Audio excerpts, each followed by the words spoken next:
Estimados estudiantes, mi nombre es José Luis Morales, seré su docente tutor durante este periodo académico que va desde abril hasta agosto de 2023. La asignatura que les acompañaré es la didáctica de las matemáticas. En esta primera semana eh, vamos obviamente, a topar la unidad 1 con el tema de los modelos de enseñanza de las matemáticas. Y yo quisiera hacer algunas precisiones, si cabe el término, sobre cómo va a ir este enfoque o esta presentación. Yo pretendo hacer una relación entre la didáctica de las matemáticas y la cultura. Es decir, verle allá la didáctica de las matemáticas no específicamente desde la ciencia en sí, sino también haciéndole un cruce, una relación con el aspecto cultural, porque me parece muy importante en estos procesos, tanto en la enseñanza como en el aprendizaje de las matemáticas, tiene que ver mucho el tema cultural.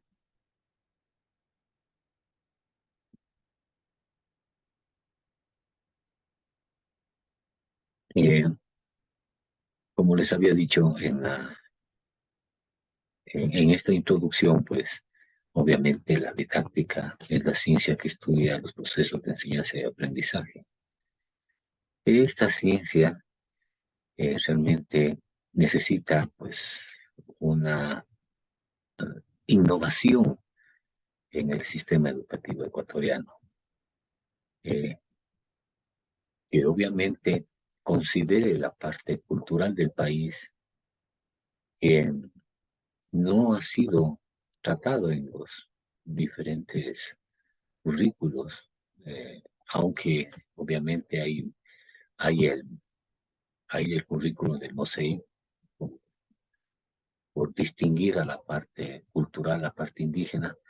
Sin embargo, creo que en los procesos también tiene que darse, en los procesos didácticos también tiene que darse en el cruce, en el aula tienen que darse también estos, porque los indígenas o las otras culturas, que este país es diverso en la parte cultural, pues no están aislados, ya estamos todos eh, integrados en el mejor de los casos, ¿no? Es decir, dentro del aula existen niños de diferentes culturas, ¿no?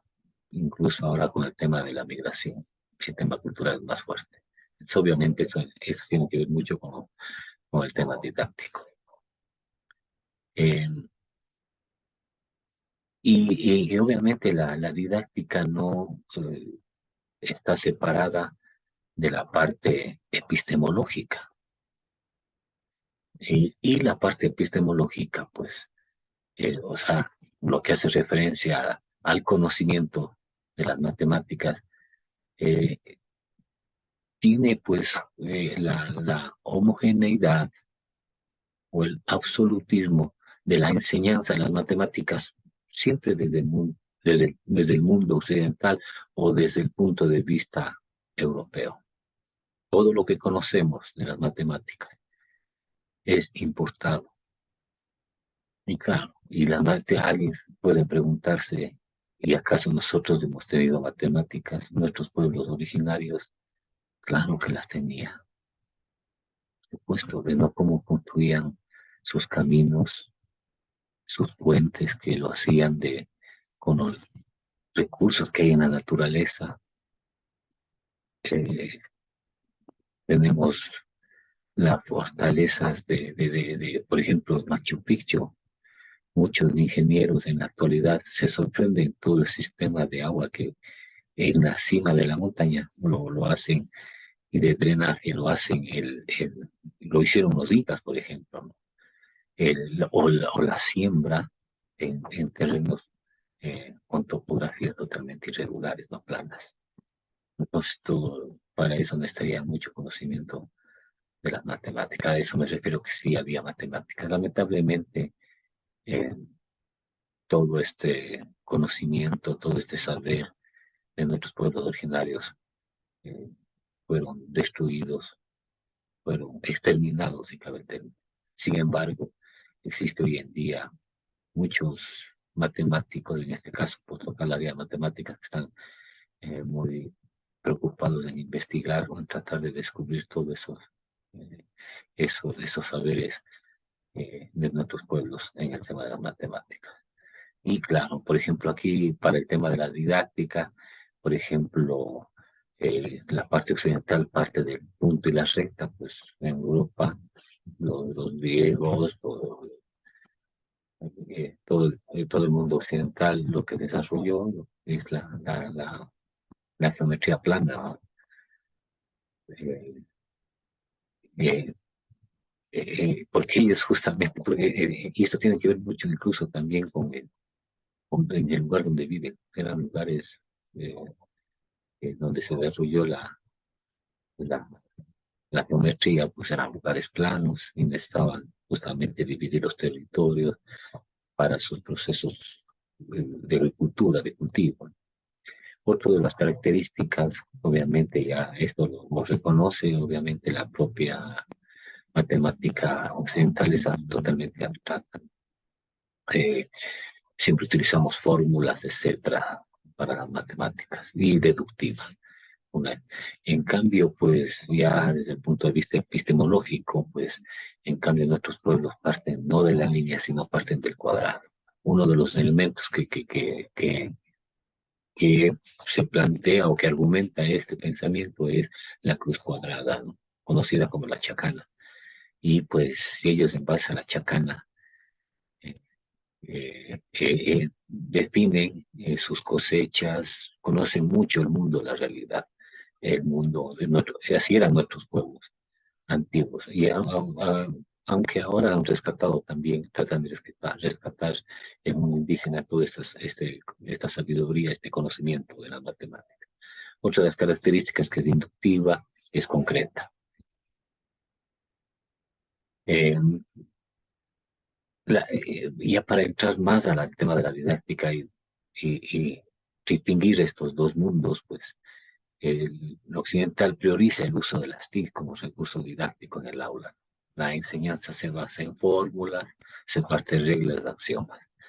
En los pueblos originarios, pues la enseñanza pues es fuera del aula, hay mucho contacto con la naturaleza, los recursos didácticos se construyen con materiales del medio. Estos indicadores de los pueblos originarios se lo ha puesto en base a una experiencia que se tuvo en el oriente ecuatoriano sur, donde se trabajó con los profesores shuaras, ¿no? Entonces, ahí se pudo distinguir cuando un profesor de educación básica daba clases o hacía uso, por ejemplo, de la tecnología, pero cuando le tocaba trabajar al profesor shuar, pues él no lo hacía dentro del aula, sino salía al campo, a la naturaleza, y ahí con los niños a enseñar las matemáticas, con las semillas, con las hojas del árbol. Eso me pareció muy impactante. Por eso estoy planteándole esta distinción. Y esto también, obviamente, es todo un proceso por investigar. Eh, Esto como parámetro siempre me gusta poner esto como elementos de reflexión y también de discusión. Claro, pero ya centrándonos ya en el tema pues de nuestra malla curricular, nuestro contenido de la asignatura, pues nosotros vamos a ver 4 unidades, eh, 8 temas y como 16 temas, 16 subtemas, ¿no? O sea, y eso está contemplado ya dentro de la aula virtual, que cada semana se irá viendo cada uno de los temas. Entonces, esa es un poco la estructura, esto lo van a ir viendo, no voy a detenerme en esto, pues estamos en la primera unidad en lo que estamos hablando sobre el desarrollo del pensamiento matemático.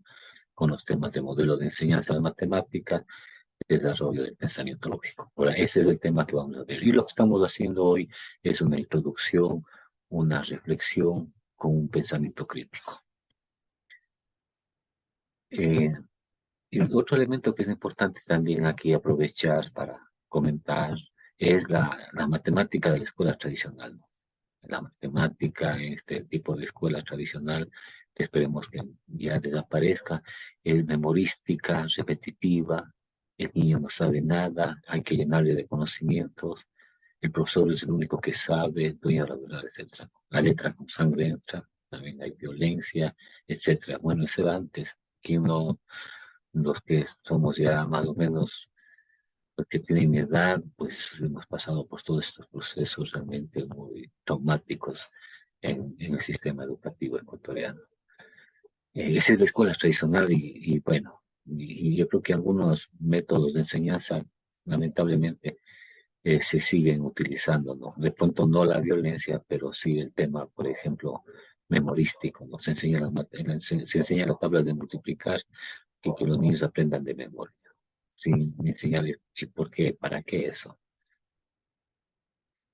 Frente a un contraste que debe existir a una nueva escuela en el tema de las matemáticas, ¿no? No debe ser un tema de memoria, debe ser un tema de construcción, de conocimiento, eh, no debe ser algo que está todo en los libros, todo dice el profesor, etcétera, sino que tiene que haber procesos de investigación. Hay que incentivar y promover en los niños, en los estudiantes, la investigación. Eso es lo que le va a dar un verdadero conocimiento.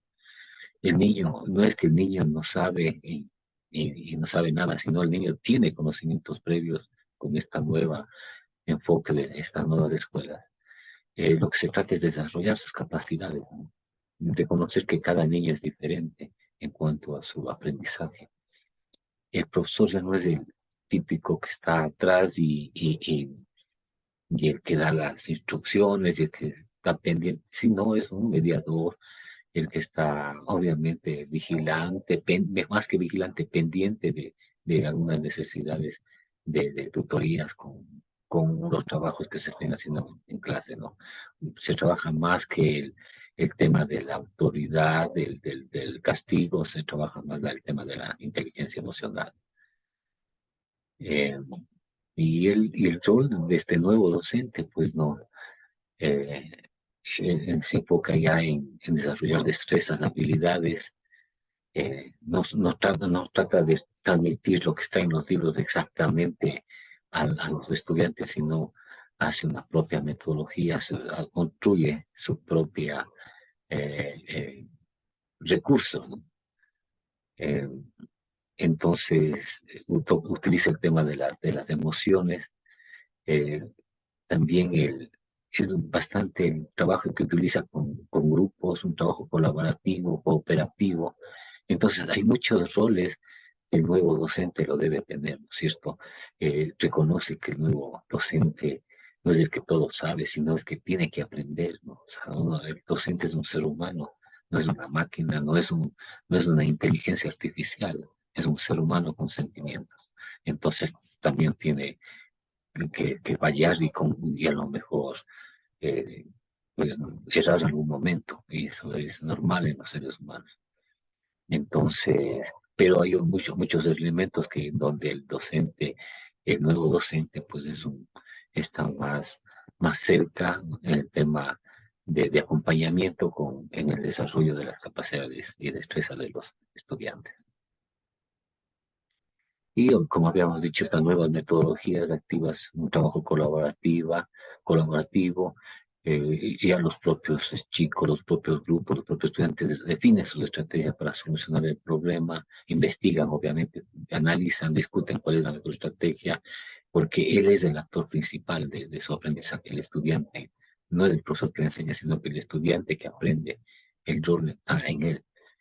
Se promueve la investigación y obviamente aprovecha las tecnologías, las herramientas tecnológicas para esto. Tiene que aprovechar, eso no es malo, eso se tiene que aprovechar. Entonces, esto me gustaría hasta aquí terminar esta primera video explicativo. Buenas noches.